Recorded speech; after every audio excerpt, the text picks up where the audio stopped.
나와 성격이 비슷하고 취향이 맞는 사람을 만난다는 것은요, 이건 뭐 축복이다 라고 할 수가 있겠죠. 많은 사람들이 실제로도 그런 상대를 만나고 싶어 하죠. 나와 잘 맞는 사람과 함께 시간을 보내면요, 즐겁습니다. 이런 장점이 있지만 사실 장점이 있으면 단점이 존재하기도 하죠. 자신과 잘 맞기 때문에 오히려 일상생활에 지장을 주면서까지 만나려고 할 수도 있어요. 연애 초기 한번 생각해 보시면 될 거예요. 본인들은 지금이 너무 좋기 때문에 상대에게 빠지게 되면은 예전에는 하기 싫었던 일도 하게 되고요. 힘들어도 힘든 줄을 잘 모릅니다. 잠을 줄여가면서 데이트를 하려고 하기도 하죠. 왜 이런 효과가 나타날까요? 이전에 갖고 있던 냉정함을 잃어버렸기 때문이 아닌가 생각이 듭니다. 여러분들은 자신과 취향이 맞는 사람을 만나면 어떤 기분이 들 것 같으세요? 상대방에게 숨기고 있던 나의 모습까지도 공유할 수 있는 그런 사람을 얘기하는 거죠. 자, 해외 범죄 사건을 시작해 보도록 하겠습니다. 1986년 11월 10일 월요일이었습니다. 미국 캘리포니아의 한 보험회사에서 일을 하던 여성인 진 크레머는요, 아무런 전화나 말도 없이 직장 후배가 결석했다라는 것을 알게 됩니다. 크레머는 이 직장 후배가 평소에 하던 행동을 봤을 때 무단으로 결근을 할 만한 사람이 아닐 것이다 라는 생각으로 후배에게 무슨 일이 일어났다라는 것을 직감했죠. 그리고 퇴근 후 이 후배의 아파트에 찾아갑니다. 집에 도착했지만 이 후배의 차가 없었습니다. 외출을 했나 라고 생각을 했지만 막상 현관문 앞으로 가보니 집의 문은 또 열려 있는 것이었어요. 의아해하면서 집 안으로 들어가 봤죠. 자, 그런데 집안이 어질러져 있었습니다. 이 직장 후배는 어디에도 없었어요. 크레머는 자신의 후배에게 무슨 일이 생겼다라는 생각이 확신이 들었고요. 곧바로 경찰에 신고를 합니다. 경찰은 이 여성, 피해자의 이름은 노비스라고 합니다. 이 노비스의 마지막 행방을 알아보기로 했어요. 확인된 노비스의 마지막 행방은요, 3일 전이 되는 오후 5시에 혼자 차를 몰고 은행에 들렀던 것으로 최종 확인이 됩니다. 노비스의 친한 친구의 증언도 있었는데요. 집을 많이 놀러가 봤기 때문에 자신이 경찰에 연락을 받고 이 노비스의 집에 가보니 없어진 물건이 있다는 것을 금방 알게 됐어요. 친구는 노비스의 집에 자동응답기와 타자기가 없어졌다라고 경찰에게 증언을 합니다. 그리고 이 친구는 3일 전에 자신과 만나기로 약속을 한 적이 있었는데, 이때 노비스가 자신의 하던 일을 마치고 퇴근한 뒤에 자신이 운영하는 네일샵에 오기로 예약을 해뒀었는데 오지 않았다는 거죠. 그리고 그날 같은 날 저녁 7시에 예정이 돼 있던 파티에도 참석하지 않았다라는 말을 했습니다. 결과적으로 이 노비스라는 여성은요, 은행을 이용했던 그날 밤 저녁 오후 5시 이후에 사라지게 된 거죠. 증언을 들은 경찰은요, 마지막 행방이 은행이었던 것을 짐작을 하고 이 노비스가 돈에 의한 범죄에 휘말린 것이 아닌가 하는 생각을 했습니다. 그리고 실종 신고가 들어온 다음 날 되는 11월 11일 마을 쓰레기통 안에서요, 포장지에 쌓여진 노비스의 운전면허증과 백지수표가 발견이 됩니다. 이 포장지에는 노비스의 물건 외에도 몇 가지가 더 들어 있었는데요. 카프만이라고 하는 여자의 운전면허증과 말로우라는 이름을 가진 남자의 응급의료카드도 같이 들어 있었어요. 경찰은 이 말로우와 카프만이라는 사람에 대한 신상을 조사해 보니까 이 둘이 전과 기록을 가지고 있다는 거였습니다. 이것을 두고 경찰은 말로우와 카프만을 이 사건의 유력 용의자로 지목을 하게 됩니다. 그리고 다음 날 11월 12일이 됐어요. 19살인 리넬 머레이라고 하는 여성이 자신이 일하던 세탁소에서 일을 하던 도중에 사라져 버립니다. 그 뒤로는 퇴근 후 만나려고 했던 남자친구 앞에도 나타나질 않았다 그래요. 다시 또 다음날이 됐어요. 13일이죠. 장소는 헌팅턴 비치라고 하는 곳의 호텔 한 방이었습니다.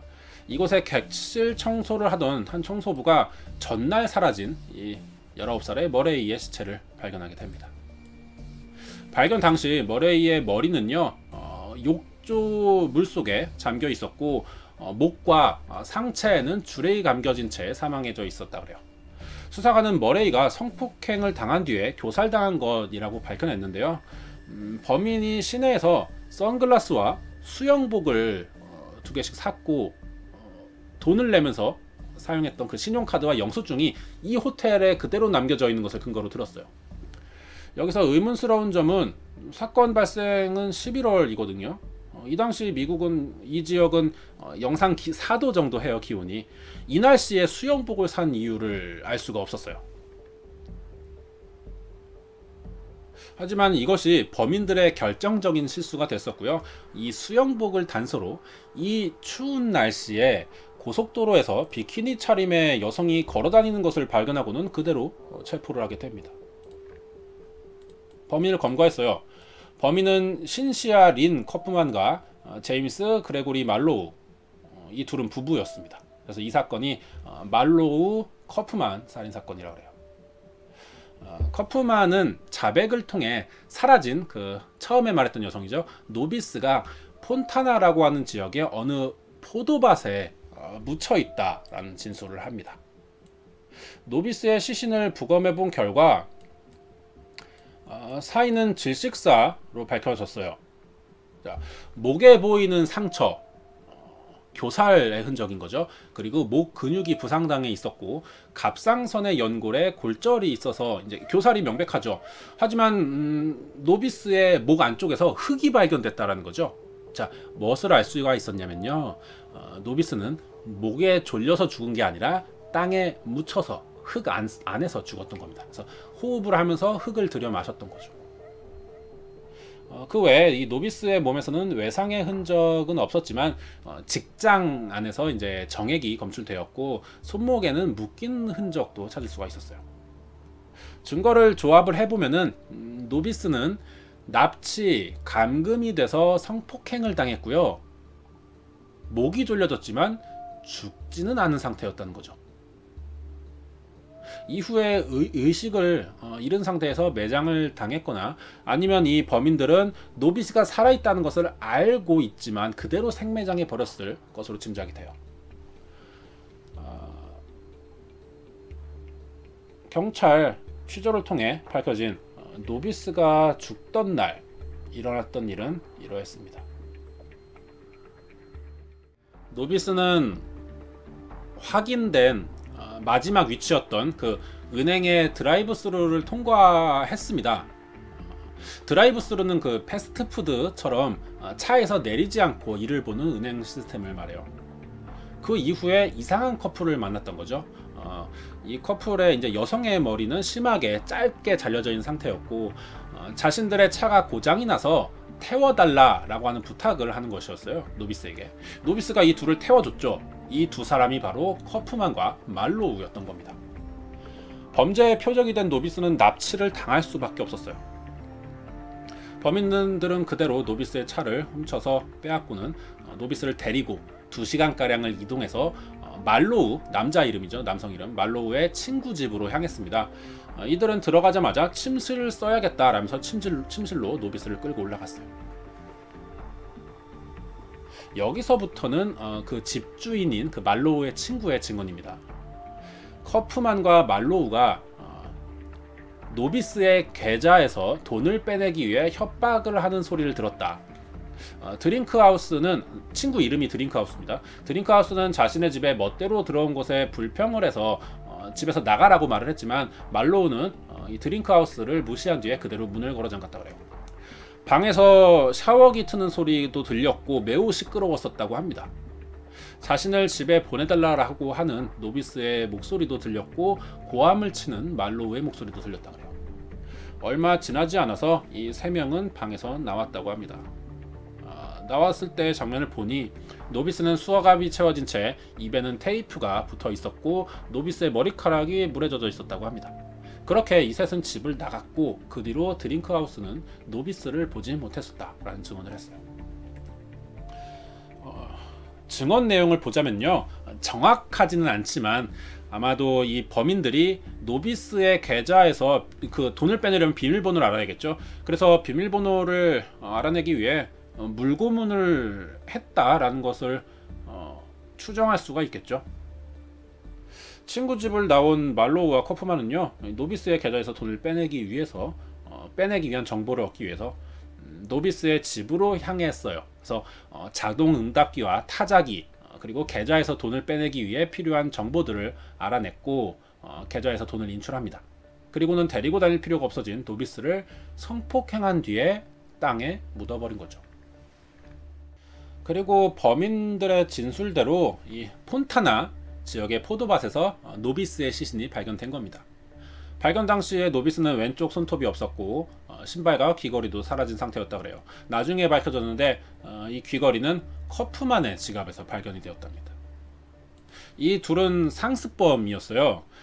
추가 사건이 또 밝혀지게 되는데 노비스의 사건이 있기 약 한 달 전에 32살의 산드라라고 하는 여성이 돈을 찾기 위해서 가까운 ATM기에 가서 돈을 인출하다가 이들에게 납치된 적이 있습니다.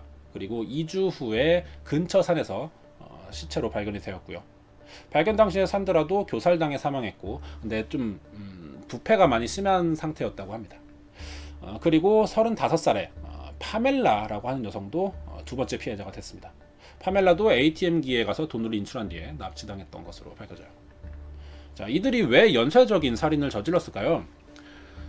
말로우와 카프만의 목적은 마약 살 돈을 마련하기 위해서 은행 주변에서 돈을 인출하는 여성들을 타겟으로 삼아서 납치했고요. 돈을 빼앗은 뒤에 증거를 감추기 위해서 살인까지 저질렀던 겁니다.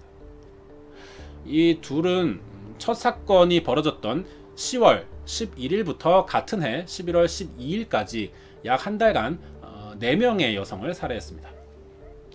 이들이 붙잡히고 나서 재판이 열리자 범인 중 여성인 커프만이요, 지금 약간 우는 듯한 표정을 하고 있죠. 커프만의 증언이 자신도 남자친구인 이 말로우의 협박과 구타에 의해서 범죄에 가담하게 된 피해자다라는 주장을 했습니다. 하지만 커프만의 법정에서의 태도와 증언들로 인해서요, 판사는 커프만이 피해자가 아닌 가해자, 공범이다 라는 판단을 내렸고 1989년 8월 30일 이 둘에게 모두 사형 선고를 내리면서 사건이 최종적으로 마무리가 됐습니다. 당시 있었던 사형 선고가요, 이 카프만은 캘리포니아에서 처음으로 여성에 대해 내려진 사형 선고였다고 합니다. 사건은 이렇게 종료가 됐지만 이 사건에 대해서 짚고 넘어가야 할 부분이 하나가 있어요. 그 노비스는 커프만의 머리가 매우 비정상적으로 짧은 형태를 하고 있다라는 것을 보았습니다. 여자인데도 불구하고요. 이것은 말로우가 화가 났을 때 가위를 들고 여자친구인 커프만에게 눈을 찌르겠다라면서 협박을 했고 머리를 전부 잘라버린 것이었다 그래요. 커프만은 일반적으로 말하는 매맞는 여성 증후군을 겪고 있었던 것으로 보여지고 있습니다. 매맞는 여성 증후군이라는 것은 그 가정에서 보자면은 상습적인 구타를 남편으로부터 당하던 여성이 어떤 긴장감이 고조되고 남편의 구타 이후에 구타가 중지되고 화해, 뭐 이런 악순환을 계속해서 반복하면서요, 이 전체적인 상황을 벗어나지 못하고 무기력해지는 심리 증상을 말합니다. TV에서 좀 종종 볼 수가 있습니다. 남편이 화가 나면 아내를 구타하죠. 그리고 이성을 되찾게 되면 아내에게 사과를 합니다. 이혼하지 않기 위해서, 그리고 더 잘해주는 것을, 이런 이야기를 본 적이 있을 거예요.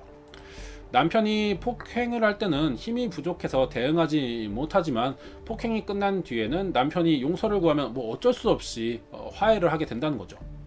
하지만 폭력이라는 것이 한 번이 아니라 반복이 되면서 아내는 이 폭력에 무기력해지는 채 벗어나지를 못하고요, 길들여진다는 거죠. 상황을 받아들이고 있다. 이런 것이 이제 매맞는 아내 증후군의 문제가 되겠죠. 커프만은 폭력과 성폭력, 그리고 시기심, 심리적인 고문, 살인, 위협, 다른 사람에게 폭력을 행사하는 것에 대한 그 코프만의 그 사람만의 인식, 말로우의 알코올 및 마약 남용의 심각한 문제들을 가지고 있었어요. 예전에 이 커프만이라고 하는 여성을 만나본 사람들의 말로는요, 그녀가 굉장히 똑똑하고 쾌활한 성격을 가지고 있었다라고 증언한 적이 있었습니다. 그럼 과연 이 커프만은요, 피해자였을까요? 아니면은 말로우와 같은 가해자일 뿐이 될까요? 두 사람이 찍힌 실제 사진입니다. 이 두 사람의 만남은요, 시작부터 평범하지를 못했어요. 커프만이 이전에 만나던 남자친구와 지금 만나고 있는 말로우가 감옥 동기였답니다. 같은 방을 사용하고 있었다 그래요. 감옥에서. 전 남자친구는 아마도 이 말로우에게 자기 여자친구가 되는 커프만에 대한 이야기를 상당히 자주 했었다라고 합니다. 그러다가 커프만의 전 남자친구보다 말로우가 먼저 풀려나가게 됩니다. 말로우는 듣던 대로 커프만이 살던 집으로 찾아갔어요. 그래서 둘이 연인이 돼버립니다. 그리고 금방 결혼식까지 올리게 돼요. 자, 이때 커프만이 결혼 기념으로요, 자신의 엉덩이에다가 문신을 새겨요. 문신은 이제 문구였는데 폴섬 늑대의 재산이라는 문신을 새깁니다. 폴섬은 이 말로우라고 하는 남성이 태어난 지역이고요, 늑대는 이제 말로우의 별명이에요. 즉 이게 무슨 뜻이냐면은 커프만 자신은 남편의 재산이다 라고 하는 문구를 엉덩이에 새긴 겁니다. 우리가 보통 연인 사이에 내꺼라는 말을 쓰기는 하죠. 이게 엄밀히 따졌을 때 올바른 표현이 되지는 않지만요, 연인 사이라면 어느 정도까지는 허용이 되는 말이죠. 하지만 재산이라고 하는 표현은 소유돼 있다라는 듯한 느낌이 들어요. 그렇죠? 이렇게까지 하는 거는 좀 지나친 것 같습니다. 왜 그랬을까요? 이유가 이 말로우와 커프만은요, 가학, 피학적인 성욕을 가진 커플이기 때문이었어요. 다른 말로 하자면은 세디즘, 마조히즘이라고 하는 단어 들어본 적 많으실 겁니다. 세디즘은 성적 대상에게 고통을 줌으로써 성적인 쾌감을 얻는 이상 성행위, 가학증, 그리고 학대 음란증이라고도 합니다. 반대로 마조이즘은요, 세디즘의 반대가 되는 개념으로 이성에게 육체적이나 정신적으로 학대를 받고 고통을 받으면서 성적 만족을 느끼는 심리 상태를 말하죠. 줄여서 SM이라고 말하죠. 요즘 들어서는 일반적인 사람들 사이에서도요, 자주 쓰는 걸 보기도 합니다. 개인적인 생각으로는 이러한 성적 취향이 맞는 사람들끼리 뭐 서로 즐긴다는 것은 괜찮다라는 생각이 들어요. 남에게 피해만 주지 않는다면. 실제로 일반적인 커플 사이에서도요, 가벼운 고통을 주고받으면서 성적 흥분을 높이는 일도 적지는 않습니다. 하지만 이게 어디까지나 서로의 합의하에 이루어지는 약속이어야 하고요, 물론 도가 지나치면 또 안 되겠죠. 말로우는 자신의 비정상적인 이 성욕을 참지 못하고요, 돈을 갈취한 여성들을 강간한 뒤 고통을 주다가 살해를 한 거였어요. 이 커플들의 또 주 공통적인 관심사 중 하나는요, 마약, 범죄, 폭력, 과학적인 성욕들이었습니다. 이들은 또 암스페타민이라고 하는 마약을 또 즐겼다 그래요. 암스페타민이 우리가 흔히 알고 있는 그 히로뽕으로 알고 있죠. 필로폰의 일종인 정신흥분제가 됩니다. 그러면은 이들이 어쩌다가 이런 남다른 성욕을 가지게 됐고, 마약에 중독되면서 살인까지 저지르는 지경에 이르게 됐을까요? 말로우는 1956년 오하이오주의 신시내티 지역에서 태어났습니다. 엄마한테 마약을 배웠다 그래요. 엄마는 자기 아들에게 도둑질과 마약의 일종인 LSD, 헤로인을 가르쳐 줬고요. 심지어 자기 아들의 첫 성관계 대상이 되기도 했습니다. 말로우가 16살일 때 이미 습관적으로 범죄를 저지르는 상태에 빠지게 됐어요. 이때 말로우가 그 자신의 태어난 지역을 따라서 폴솜 울프라고 하는 별명을 갖게 되었고, 이곳에서 자라면서 여러 차례의 전과도 가지게 되면서 감옥을 수시로 드나들게 됐겠죠. 그러던 도중에 그 커프만의 예전 남자친구를 만나면서 출소 뒤 커프만을 찾아갔고 서로 알게 된 겁니다. 이미 이 남성은 가정 환경에서부터 정상적인 교육을 전혀 받지 못했던 것으로 보여집니다. 커프만은 1962년 미주리주의 세인트루이스에서 태어났습니다. 말로우와는 가정 환경이 정반대였어요. 꽤 부잣집의 독실한 기독교 집안에서 태어났다고 합니다. 근데 아버지가 일찍 돌아가셨고 어머니에게서만 교육받으면서 자랐는데 사춘기가 왔어요. 17살에 가출을 했다가 임신을 하게 되면서 생활이 변하게 됐습니다. 커프만은 자기 아기의 아버지와 결혼을 했지만 얼마 가지 않아서 아이와 함께 버려졌다라고 합니다.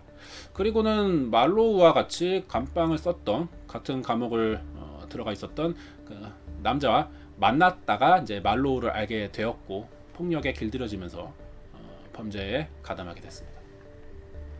실제 났었던 기사이고요. 소개를 보면은 치명적인 조합이다라고 소개를 하고 있어요. 우리가 흔히 뭐 사람을 잘못 만났다라고 하는 표현을 사용하는 경우가 많습니다. 친구 따라 강남 간다라고 하는 말도 있고요. 마치 고삐가 풀려버린 것처럼 정신 나간 인생을 살았던 사람들이에요. 이들은 폴섬의 늑대라는 별명처럼 진짜 말 그대로 짐승 같은 삶을 살았습니다.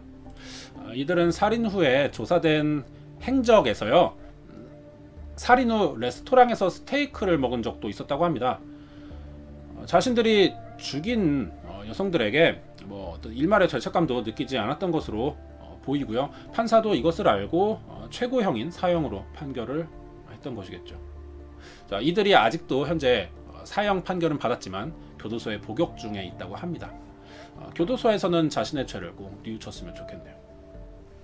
여기까지가 1986년 단 한 달의 기간 동안 4명의 여자들을 고문했고 살해하는 것을 즐겼던 폴섬의 늑대와 그의 소유물이었던 여자 말로우와 커프만의 살인사건이었습니다.